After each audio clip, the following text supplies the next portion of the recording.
Hi, my name is Marvin Young II, and I just want to take an opportunity to share a little bit of my testimony. I grew up in South Louisiana. I experienced a lot of things in my life spiritually, truly on the demonic side. And when I went to talk to my parents about it, they wouldn't believe me. They couldn't understand what I was talking about or even grab. Although I grew up in a Christian home, I was always oppressed. I felt like that the enemy was always trying to kill me, or I was dealing with things that I just really didn't understand. And, my father, although he was a loving man, but at times he could be very aggressive when it came to chastising. And I was very afraid of my father coming up. And, because of that, that fear in me caused a lot of hatred. And, as I become a teenager, I became very promiscuous. I was the ladies' man in high school, very popular. Everybody knew Marvin. And the thing was, I was really, really manipulative. And I thought that everything in the world had to surround me. It had to be all about me. By the time I was a teenager in high school, I dealt with even more demonic activity. And sometimes I would sit in class and I could actually hear, I believe it was the devil. I could actually hear him tell me to get up and kill someone. And can you imagine a teenager dealing with those type of issues? And in college, I was always the life of the party, drinking, smoking. And as I got older, I hung more with my grandfather, who was a pastor. And my grandfather would always tell me that the Lord had called me to preach the gospel. And I'd always tell him, he was crazy. I'm not preaching. I'm never going to preach. But hanging with my grandfather gave me a sense of peace.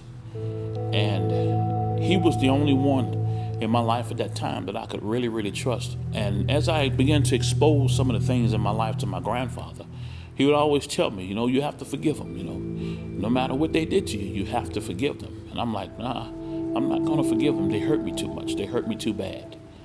And I blamed everyone else in my life for the decisions I was making. And by the time I was in my early 20s, I'd owned a club. I had the women, I had it all, the money, I had everything. At least I thought I did. But the truth was, as much as I had, I was miserable. And eventually, that lifestyle led me into prison. It put me in a place where I was able to sit back and look at my life. And when I laid on the cot one night, when I was there, I called out to God and I said, God, if you're real, I need to hear your voice. And a couple of nights later, I heard a voice speaking to me, told me to get up and write a poem. I hadn't written poetry in years. And I began to write a poem, and that poem was called The Beast Within. And as I wrote that poem, and I read that poem back to myself, I realized what I had become. I had become a beast because of all the hatred and everything that I allowed to grow into myself, blaming everybody else for the choices and decisions that I made.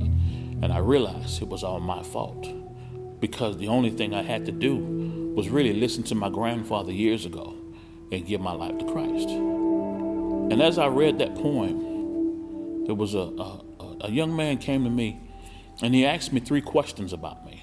And one of the questions he asked, he said, "Are you saved?" And I said, "Yes, something like that. I believe I am." He said, "Well, why are you in here if you're saved?"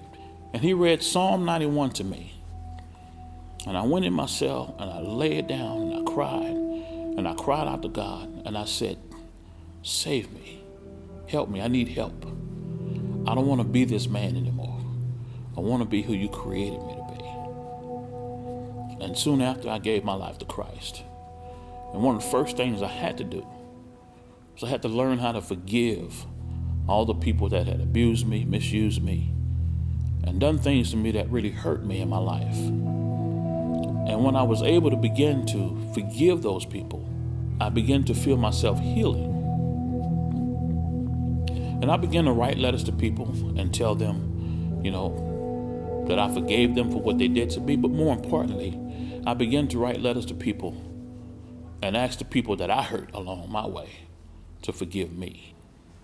If I was to share anything with America right now, the truth is that one word would be forgiveness.